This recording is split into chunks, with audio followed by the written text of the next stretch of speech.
Welcome to the Bookworm Duo, where we explore a variety of books so you can find your next read. Let's get started. That's good. Today, we're diving into Jodi Picoult's Oh, yeah. By Any Other Name. Have you heard of it? I have, yeah. It's a fascinating novel. It is. Weaves together Yeah. two timelines, centuries apart, Uh-huh. and explores some really thought-provoking themes Absolutely. about authorship, identity, and the challenges women face in creative fields. Yeah, it's a clever blend of historical fiction and contemporary storytelling with a mystery at its heart that will keep you guessing till the very end. Okay, so let's set the stage. All right. We've got two main characters. Okay. Melina, Right? a modern-day playwright struggling to make her voice heard in the cutthroat world of New York theater. Mm-hmm. And Emilia Bassano, Yeah. a real historical figure from Elizabethan England, Wow. facing similar struggles Oh, interesting. as a woman with literary ambitions. What makes this book so intriguing is how Picoult draws parallels between their lives, highlighting the enduring nature of certain societal barriers, even across centuries. Right. And to make things even juicier, Oh, the book hints at the possibility okay. that Emilia might be the true author Oh, wow. behind some of Shakespeare's most famous works. That's the hook, isn't it? Yeah. It's a question that has fascinated scholars and readers for centuries, and Picoult weaves it into the narrative in a way that's both thought-provoking and entertaining. So let's start with Melina. Okay. We meet her at a low point. Her play, Mm-hmm. which happens to be inspired by Emilia Bassano, Uh-huh. gets rejected from a fringe festival. Oh, no. It's a tough blow, especially since she's already facing an uphill battle as a female playwright in a male-dominated industry. And this rejection, along with the constant dismissiveness she encounters from male producers and directors, really fuels her frustration and determination to break through those barriers. She has this amazing best friend, Andre, Oh. who's also involved in theater and acts as her sort of fake personal assistant, Okay. adding a lot of humor and heart to this story. Their friendship is a real bright spot in the novel. They support each other through thick and thin, even if it means bending the truth a little to get ahead. Yeah, and that brings us to Melina's big break. Uh-huh. She gets this incredible opportunity Right. to have her play showcased. Oh, wow. But there's a catch. What's that? She has to initially hide her identity as the playwright. It's a brilliant commentary on the very system she's trying to challenge. Mm. By using a male pseudonym, she bypasses the biases she would have faced as a woman. It's a success story, but it's tinged with this bittersweet irony. Exactly. Yeah. It makes you think about all the talented women throughout history who might have resorted to similar tactics just to get their work recognized. Right. And speaking of women facing obstacles, Okay. let's travel back in time to meet Emilia Bassano. All right. She's this brilliant poet and playwright Wow. living in the shadow of William Shakespeare, navigating the strict societal constraints of Elizabethan England. What struck me about Emilia is her resilience. She faces so many challenges: a forced marriage, domestic abuse, financial instability, but she never gives up on her passion for writing. It's inspiring, Yeah, it is. and you can't help but admire her wit and intelligence, Yeah. even when she's forced to play by society's rules. Mm. One aspect of her life that I found particularly intriguing was her relationship with her patron, Lord Hunsdon. He's a powerful figure, the Lord Chamberlain, which means he controls all the theaters in London. He offers her protection and a degree of freedom, but it's a complex dynamic that also limits her agency. He gives her access to the world of theater, but she's still at his mercy in many ways. Right.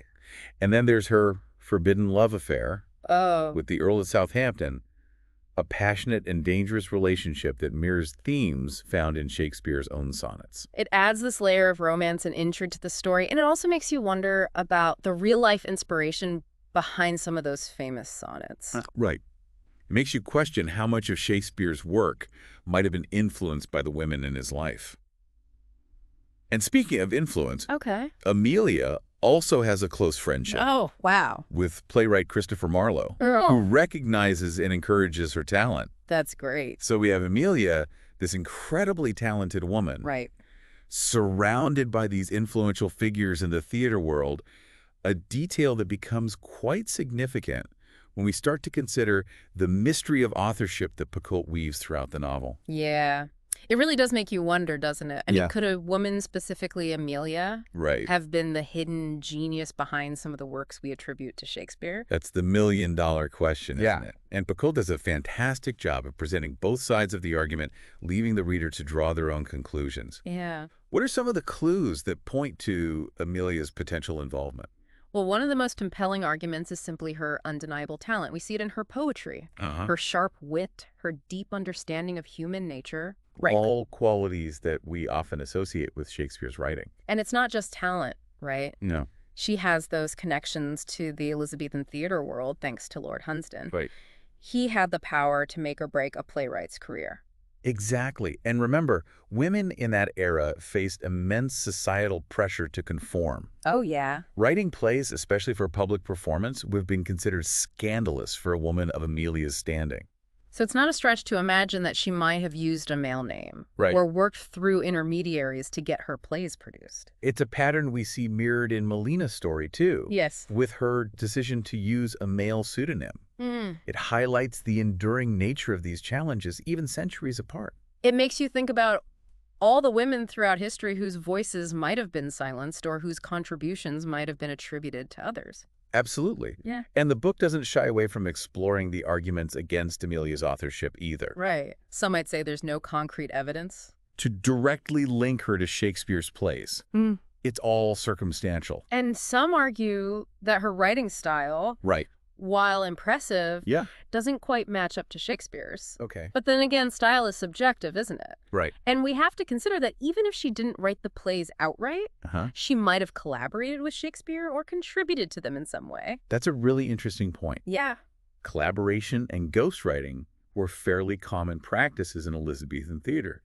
It adds another layer of complexity to the whole authorship debate. It does. And I think ultimately Picoult uses the mystery of authorship as a vehicle to explore broader themes about gender power and the ways in which history is often written by and for a dominant group. It's a clever way to make the reader think critically about these issues, and it certainly sparks some lively discussions. It does. And while the authorship question is a major draw, I think it's also important to highlight some of the other captivating aspects of the novel. Absolutely. One of the things I loved was how Picoult brings Elizabethan England to life. Those little details about court life, Uh-huh. the fashions, the superstitions. Yeah, It's like stepping back in time. And she doesn't shy away from the darker side of the era either. that's right. She tackles themes of religious persecution, No. particularly through Emilia's experience as a hidden Jew. It's a side of history that's often overlooked, and it adds a layer of depth and complexity to Emilia's character. It also highlights the idea of having to hide a part of yourself, which again connects back to the theme of hidden authorship. It's a powerful parallel. And I think the novel also does a great job of portraying the emotional complexities of the characters' lives. Yes, we see their struggles with love, betrayal, ambition, Right. and the sacrifices they make to pursue their dreams. And even amidst the drama and intrigue, there are moments of humor, Yes. especially in the banter between Melina and Andre. Their friendship is such a source of warmth and lightness in the story. It is. It reminds us that even in the face of adversity, human connection and support can make all the difference. So if I had to sum up by any other name in a few words, Okay. I'd say it's a captivating blend of historical fiction, literary mystery, and social commentary, all woven together into a story that will stay with you long after you turn the last page. I couldn't have said it better myself. Yeah. Now, for our listener who might be wondering what else they can expect from this deep dive into By Any Other Name, we want to make sure we cover all the bases. Okay. There's still more to unpack. You mentioned earlier how the book incorporates those historical details about Elizabethan England. Mhm. I especially love the way Picoult wove in those elements of astrology and herbal remedies. Yeah, it provides a fascinating glimpse into the beliefs and practices of the time, adding a layer of authenticity to the story. You really get a sense of how people viewed the world back then, their relationship with nature, and the ways they sought to understand their fate. And those little anecdotes Yeah. about Emilia's life, her encounter with Queen Elizabeth at a jousting tournament, Uh-huh. her secret meetings with the Earl of Southampton at the Bear Gardens. Right. They really brought the historical setting to life. Those details are so important because they help us understand Emilia's world beyond just the confines of her writing. We see her navigate the complexities of court life, the dangers of forbidden love, and the ever-present threat of religious persecution as a hidden Jew in Elizabethan England. It adds another dimension to her character and makes her resilience even more remarkable. Right. It's a reminder that she's not just fighting for her voice as a writer, Right. but also for her very survival Yeah. in a society that's deeply intolerant of her faith. And that ties into one of the book's central themes, the idea of hidden identities. We see it in both Melina and Emilia's stories. Melina hides her true identity as a playwright to gain recognition, while Emilia hides her religious beliefs to avoid persecution. It makes you wonder how many other stories, how many other voices have been lost or obscured throughout history simply because people were forced to conceal who they truly were. It's a thought-provoking question that resonates long after you finish the book. It challenges us to look beyond the surface and consider the untold stories that might be hidden beneath. It reminds us that history is often told from a single perspective, and that there are always multiple sides to every story. Exactly. And by weaving together these two narratives, separated by centuries but connected by shared struggles, Paul encourages us to think about the ways in which gender roles and societal expectations have shaped and continue to shape perceptions of creativity and authorship. It's a reminder that the fight for equality is an ongoing process. I love that. So for our listener who's been captivated by our deep dive into By Any Other Name, Okay. what would you say is the one thing they should take away from this book? I would say go into it with an open mind and a willingness to question everything you think you know. Let the story unfold, immerse yourself in Emilia's world, and consider the possibility that history, as we've been told, might not always be the whole truth. And maybe it'll inspire you to do some digging of your own. Right. Research Emilia Bassano. Explore the Shakespeare authorship debate.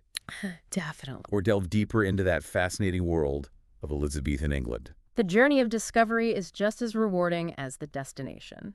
Thanks for joining us. Subscribe to our channel for more bookish adventures and hit that like button if you enjoyed the ride. Don't forget to share the knowledge, and we will see you on the next episode.